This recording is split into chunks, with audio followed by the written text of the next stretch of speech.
Movie House Cinemas, proud sponsors of Conversations with Gerry Kelly. Treat yourself to a movie. Relax in VIP recliner seating without the VIP price tag. At Cityside, Glengormley, Mackara and Coleraine. Enjoy the show.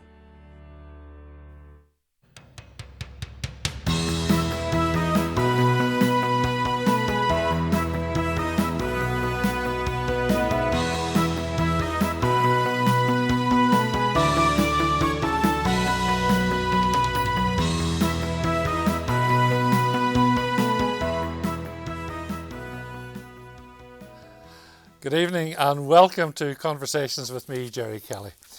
Now, when I was a young lad growing up, if you were good at the game of snooker, you were told it was a sign of a misspent youth. Well, luckily that didn't deter my guest tonight from standing on a milk crate at the age of just 9 to reach the table in Girvan Snooker Club in Coal Island. Dennis Taylor went on to reach the very pinnacle of the game, and in 1985 he became world champion, beating Steve Davis in that never-to-be-forgotten final. It is hard to believe, Dennis, that in a few months' time, it's been 40 years since that. Well, we can't believe it. Steve and myself have been doing some shows together anyway, sort of, they call it the Black Ball Final. Yeah. But next year, we're going to be doing about 40 shows all over the UK and theatres with John Virgo with us. And to think it's 40 years ago, we can't believe it. And we're having so much fun recreating that Brilliant. final frame Brilliant. there. So it's great to be out there. And people, they all, when you meet them at the beginning of the evening, they all remember where they were when that black There went was down. something like 18.5 million people were watching it at 1 o'clock in the morning. Well, it was incredible. And if we had a thought about that, we had no idea. You're just out there playing. I was trying to achieve my ambition of becoming world champion. I'd got close a few times. Should have won it in 1979. Yeah. Lost to Terry Griffiths after beating the great Ray Reardon and Steve Davis, and had to wait another 6 years. But I'll tell you what, it was well worth the wait, Gerry. Well, I can remember it vividly watching it. But I want to know, how did you feel about it? Because I don't even know how you held the cue in those final few minutes of that final frame. Well, the thing was, I was looking forward to playing Steve in the final. I was hoping he got beat in the semi-final, really, but he was dominating the game throughout the 80s. And as I say, I had a good record against him. I'd beaten him at the Crucible before, but a lot of people forget he beat me in the semi-final in 1984. So I'm looking forward to playing the great man in the final. I'd won the Grand Prix. That was my first major win. That was after my mum had died suddenly. Yes. And I wasn't even going to play snooker, and the family persuaded me to go back and play in the Grand Prix, and I won that. It was amazing. I won it 10-3 in the semi-final, 10-2 against my good friend Cliff Thorburn, who was world number 1 at the time. So I'm looking forward to playing Steve at the Crucible, and he never gave me a shot for the first 7 frames. You he went won. 7-0 7-0, and then the first one in the evening, 8-0 down. I mean, everybody, including the BBC, thought this was going to be the worst final ever seen. Well, what did you think? Were you just playing for pride at that stage, just so that the gap wouldn't be huge? Exactly. I wanted to get that first frame on the board, but Steve, he wasn't missing. You know, I wasn't doing anything wrong. I just wasn't getting any chances. And he took one risk to pot the green down the cushion, and it wobbled in the jaws of the pocket, and I potted the green to pink to win my first frame. And then, okay, he won the next, but at least I'd got that one frame on the board. But then in the evening, I kept him in his seat, and I won the last 6 frames. Do you remember this vividly, or do you remember it because you've seen it that often? Not the middle part. At the end, you see the end of it so many times, but it was only when we changed it from cassette to DVD, you switched it over, that I got to watch the middle sessions. I'd never seen that. Yeah. And then I'd realised how well I'd played to win the last 6 frames. And even though I was still 2 behind at 9-7 going into the final day, I was right back in the final, and I slept a lot better that night than Steve did. You clawed it back to 17 all. You're playing the final frame. Winner takes all at that stage. It's now down to there's just the black ball left. Davis has got 62 points. You've had 59, if I recall. Yeah. Both of you needed the black ball. Yeah, well, I needed the last 4 colours. Oh, right. So, but the brown, when we recreate this, the brown I potted, I mean, I should have played a safety shot, but I thought, have a go. Don't go out playing a safety shot, at least have a go. And I'd made my mind up I was going to go for anything. And I potted this brown, which was one of the best shots I've ever played in my career under pressure. Tricky blue, pink, and then that black that you mentioned was on the side cushion about 12 inches from the middle pocket. And do you know, to this day, when I potted the pink, I walked around the table and the trophy was just in front of the crowd, and for some reason I went up and kissed the little lady on the lid. Yes, you did. I don't know why I did that. I think it must have been, I'm going to win you or lose you with this next shot. So it was potable, that ball? I could have played a safety shot. I tried to back double it, and I had a go at it, and the crowd started cheering. I thought, I've won it, and it missed the pocket by a fraction, but I was lucky the black went safe. But didn't Davis miss one that he should have got? At the very end, Yeah. we had a couple of safety shots. I missed the first proper chance Yeah. to pot the black down past the blue spot, the green spot into that corner pocket. And it was the biggest twitch ever seen at the Crucible Theatre. The pressure was so intense. I lifted my head off the shot and didn't push the cue through in a straight line and missed it. And I walked back to my seat and I thought, I've blown it. And when I looked round, he had a cutback. Everybody, there was 970 people in the Crucible, and as you said, nearly 19 million watching after midnight, all thought he would cut that black back into the pocket. But the pressure even on Steve was so intense, he overcut it. Under pressure, you hit that shot thick, and his brain said, don't hit it thick, and he didn't. He hit it too thin. And the one he left was a little bit easier than the one that he missed. People say, well, how did you manage to knock that black in?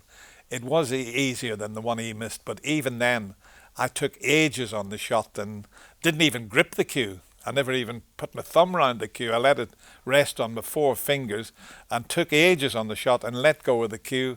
And somehow that little black disappeared into that corner pocket, and it was just incredible. I didn't know how I was going to react. At last, after all them years, I became world champion. It was just an unbelievable moment, yeah. And unbelievable pictures afterwards. You had the cue in the air, and you're doing... Who are you pointing to? There was Trevor East. He was the head of sport with ITV at the time, and I was working for them as a commentator. Right. And he'd been to every session of the World Championship. He lived in Derby. He was a director of Derby County Football Club. And the only session he missed was the afternoon on the first evening, or the afternoon he went to see Derby playing, and that's when I lost all the 7 frames. Right. He came back in the evening, and he was there supporting me all the way through. And I was wagging my finger at him as if to say, I told you I would do it in the end. But you know the wonderful thing about it, Gerry, that even to this day, when you meet people, what they do, if they've got a pair of glasses on, They turn them upside down. and they raise an imaginary cue above their head, or they wag their finger at me, and it's brilliant. I love it. How big a part did those glasses count in the winning? I would never have won it without Jack Carnham, who was a commentator for the BBC and a professional, more of a billiards player. His family business was making spectacle frames, and he had a pair like that, but he never appeared on television. So I went and stayed with him, and he made those glasses by hand. I spent 2 days with him. He lived near Bracknell, and he made them by hand. And they did look a bit, they became a gimmick, but they weren't intended to be. Something out of a cartoon. Joe 90, I think Eddie Joe John 90. said I looked like Joe 90. But without them, because when I used to play in the early days, when I used to play, and when I played in the Irish Championship, I used to take my glasses off to play. I had pretty poor eyesight, so I did well without them. But then when I got contact lens, special lens in 1979, I nearly won the World Championship with the contact lens. I couldn't get on with them, and that's when I had to switch to the glasses. And dear old Jack Carnham, wherever he is, bless him, I wouldn't have been world champion without those big glasses. Yeah. Can I take you back? When did you leave Coal Island, and why did you leave Coal Island as a young man? I was only 17. My dad wanted me to be an electrician. serve an apprenticeship. I wanted to get into Kelly's Yard. All my friends worked in the pipe works in Coal Island, Kelly's Yard. And I went in there and I worked there for, 18 months. And then there was a squad of us got the sack because they made a bad batch of pipes, which was nothing to do with me. And after a week, the foreman came back and seen my mum and said, Dennis can have his job back. But we had decided that I was going to go and stay with my aunts in Darwin near Blackburn. Right. So off I went to stay with my aunts. I wouldn't have lasted a week if I had been in digs. But because I was with my aunts, I went over, not to play snooker, didn't even bring a cue with me. I went over and got a job and then started playing more snooker because I found out when I got to Blackburn in the local club, I was as good as the top players because we hadn't realised how good I'd become back in Coal Island. Okay. See, I was only 9 when I first started playing, and Yeah. as I think you alluded to, I stood on a box, a lemonade box that I kept under the table because I was a good little boy, held the rest for the grown-up players, and because I behaved myself, they let me have a go on the table. So you must have got that good that you decided that I'll turn pro at this game, because there couldn't have been too many pros in the early 70s, were there? No, very few. When I turned pro, there was only 16 professionals in the world. But what helped me was when I won my first tournament in when I moved to England was the UK Billiards Championship, and Gervin's club invited me back to do an exhibition against the All-Ireland Amateur Snooker Champion. And who turned up at Gervin's in Coal Island? Alex Higgins was the All-Ireland Amateur Champion. Wow. So I met him when he was 17, and I thought, this fella's a bit special. You know, nobody's played the game like this. And sure enough, he moved over to Blackburn, and I fixed him up with a little flat to stay in. I used to work in a shop selling domestic appliances, televisions. I got a little TV, put it in the flat for him. And I practiced with Alex maybe for about 18 months in the local snooker club. So I learned a lot playing against him. And when he turned professional and won the World Championship in 1972, I thought, well, listen, I do quite well against him in practice. I'll maybe have a go at turning professional. So that was the reason that I applied and turned professional. And weren't you running a snooker club at that stage as well? Just before I went full time, after that shop, I got a job managing a snooker club. And in 1974, packed the job up and paid my own expenses to go to Toronto to play in the Canadian Open Championship, 1974. So I had 2 children, £200 in the bank, took a big risk, and I got to the final, beat Alex in the semi-final out there, and I made this continuous break that it's never really talked about much, but it was a break of 349 without missing. It was against the Montreal champion. So how do you do that? I made a century break to finish the frame. I broke off and fluked one and cleared the table with 130 odd. Then he broke off and I made another century, so it was 349 without missing. So that got me an invite into Pop Black, and wow. That's when you get on the rung of the ladder and you start working your way up. I want to just go back a wee bit before that, because you alluded to it earlier. After your mum died, whom you adored, you were really thinking, I'm not going to play anymore. No, I didn't want to. You know, I was at home, and the Grand Prix was coming up. One of the majors was one of the 3 top majors. And the family all said, well, listen, go back and get back home and then enter. And well, I didn't have to enter, I was in it. And play for your mum, because I was playing some of the best snooker in my career when mum passed away. I was in the quarter final, I think, of the international. I think it was the Jameson International up in Newcastle. And then I got the devastating news. But yeah, they said, go back and play for your mum. And that's what I did in the Grand Prix. And I beat Neil Foles 10-3 in the semi-final. He was world number 3. He'd knocked Steve Davis out. And then I beat my good friend, even to this day, Cliff Thorburn, was number 1 in the world. And I beat him 10-2. So I just, with the help of my mum, I just played unbelievable snooker. Brilliant. And I'll never forget the BBC. They said, listen, we've got no programme for the evening. You won it by so much. Would you do your trick shot routine and stories, you know, the little Irish stories and that? And I didn't really want to do it, but I did it. And, you know, I got a bigger response to the trick shots and the stories than I did for winning the tournament. And okay, I can understand the trick shots. Where did all the humour come? Because you have a great sense of humour. You love your jokes. Well, when I moved to England, I was pathetically shy, believe it or not. My aunts couldn't believe that I finished up playing snooker on television and telling stories.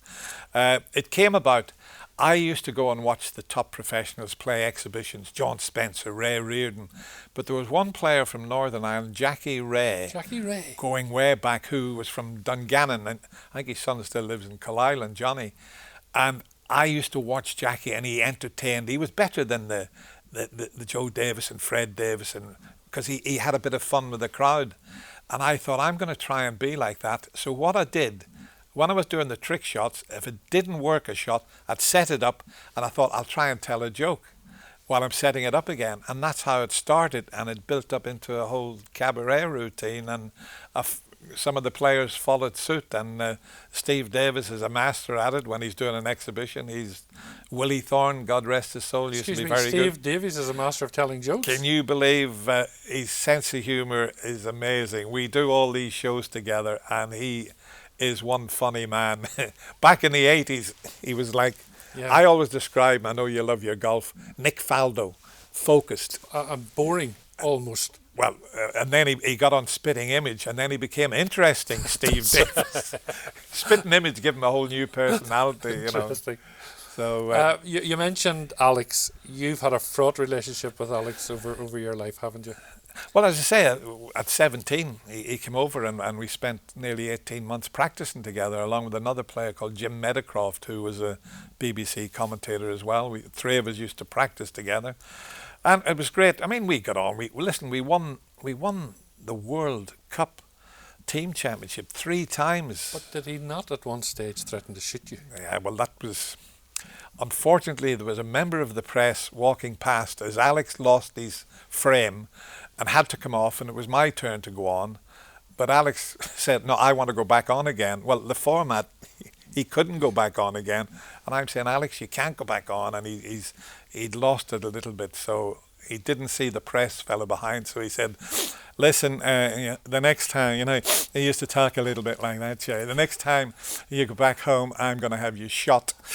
So it wasn't meant. Well, I wouldn't have mentioned it, but the press, Alex Higgins threatens to have Dennis Taylor shot when he goes back home to Northern Ireland. And of course, it was blown. It was in all the newspapers. And then I had to play him in the Masters at Goffs. Well, ITN, the BBC, all the newspapers. Goffs had twice the crowd they should have had in. They were jammed into it. They wouldn't get away with it, health and safety now. And I remember Ken Doherty saying, I just wanted to go and see the handshake before the match. The atmosphere was incredible, and I did manage to beat him in that. But in the end, before he passed away, we were okay. Yeah. He was an absolute master at the game, wasn't he? As I say, he did a lot. I always say, when people say, what really made snooker, Pop Black was the big thing when it came out. And Ray Reardon, John Spencer, and Alex Higgins, he was the new boy. Was Alex, and the way he played the game was totally different. So he did a lot to popularise the game and the way he played it, because he was so exciting to watch. Where are you now with your snooker? You've retired, obviously, from playing the game. From the seniors as well, so I'd still do the... So you've retired totally now, even seniors? Seniors, I just do the commentary for the seniors. Still working as a commentator for the BBC. I'll be doing the Masters and the World Championship, so... still hanging in there, and it's great to see all these new young players that's coming through, especially from the Far East and China. The players and the talent that's coming through from there is quite extraordinary, and when I see all these players coming through, and I think back again to Steve Davis and me, nearly 40 years ago, we were the first players into mainland China. We travelled from Hong Kong to Canton, which is now Guangzhou. 10 of the press travelled on the train with us, and it was incredible. We only seen about 10 motor cars. I've never seen so many bicycles in all my life. And when you see China now, it's just incredible. What's happened. Were you good at the wrong time?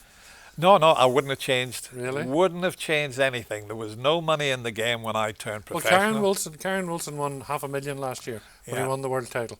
Can I ask what you won when you won the World? 60,000, 40,000 for the Grand Prix, 60,000 for the World Champion. A lot of money back in 1985. It wasn't bad at all. But you know, we were bigger than football and golf back in the 80s. But that all changed. I mean, look, if you won a major golf tournament now, you'd be in the money, or if you played professional football. So no, I wouldn't have changed it. Seen the game grew with it, and the mid-80s was a wonderful time to have been involved in snooker because it was everywhere. Yeah, you took to the commentary like a fish to water. I was thrown in at the deep end over 40 years ago. Somebody taken ill, and the producer says, "Would you try a bit of commentary?" I said, "I'll have a go." And who did they put me next to? The voice of snooker, Ted. Always will be, yeah. Whispering Ted Lowe. Whispering Ted Lowe. And it was just wonderful to sit next to him. But even to this day, when I go in the commentary box, I always commentate as if I'm sitting in somebody's lounge with them, chatting to them and telling them what's going on the table. And you try not to predict the shots that everybody knows is going to happen. You've got to try and predict something that the people, how did he think he was going to do that? So, but I still love it. You know, I've never got fed up commentating. I love it. Not only have you got educated hands for the snooker, you've got nimble feet as well, because you were on Strictly Come Dancing. Oh, and the same year that Gloria That's Honeyford. Right, yes, the both of you were on. And you know, Gloria used to say, she watched that final, and she tells a story about every time she couldn't watch me, she would get down behind the settee when I was playing on the black, and she'd watch Steve, but she wouldn't watch me. And for Gloria, I mean, I had a wonderful day with Gloria at Cheltenham when she did her show on Radio 2. Yes. Spent the day at Cheltenham, and it was just a delight to be involved with Gloria doing the show because she's such a professional. Oh, absolutely. We've had her on the programme. She's So are you any good at the dancing? You continued it? I stayed in for 5 weeks. That was the main thing. Were you surprised? No, I could do. Listen. Oh, sorry, excuse me. Listen, a wee lad from Tyrone, Kill Island, did a bit of jiving, as you probably did yourself, Gerry.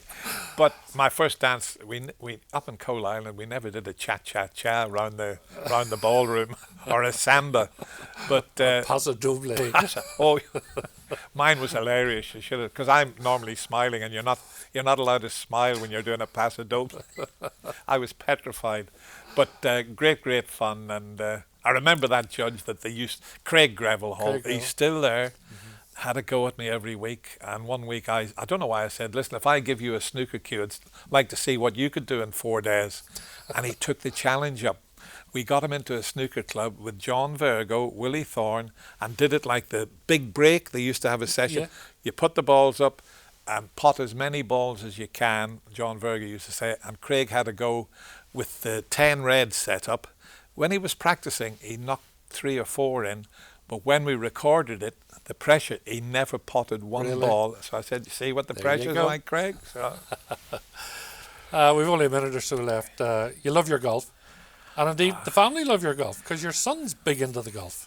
Well, Damien, he was a professional for many years, and he taught on the European Tour for 15 years. He's now got his academy in High Lee Golf Club near Knutsford.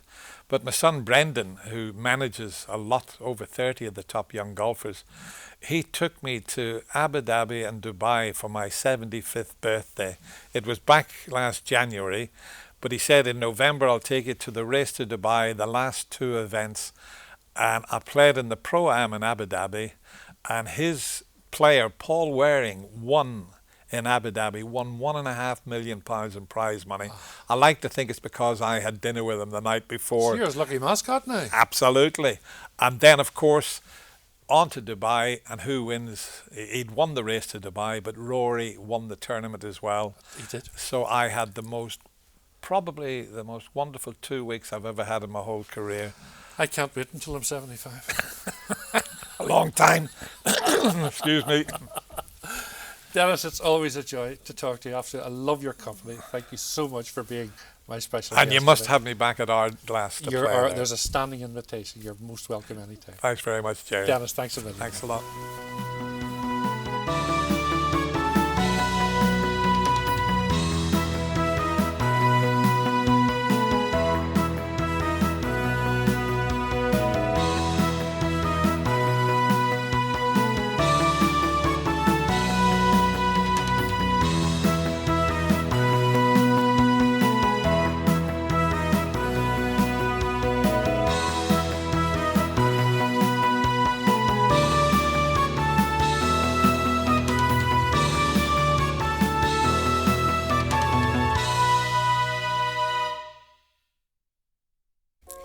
This new year, get ready for an exciting new series that brings you closer to the voices that shape our community.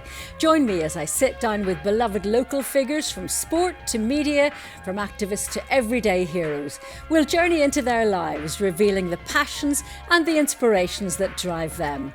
Made with the help of our talented students at Belfast Metropolitan College, the next generation of media professionals. So who's talking? Join me to find out.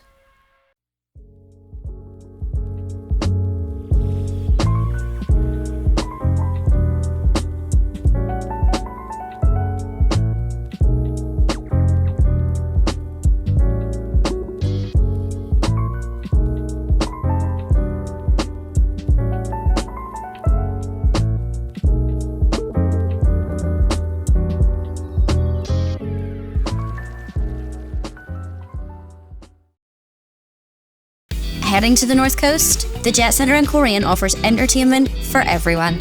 There's an 8-screen movie house cinema with all the best movies, 10-pin bowling, a massive arcade, soft play for the wee ones. Outdoors, there's a mini fun park and gem mining, plus an 18-hole floodlit mini golf course. Rain or shine, there's something for everyone here at the Jet Centre. Find out more at thejetcentre.co.uk.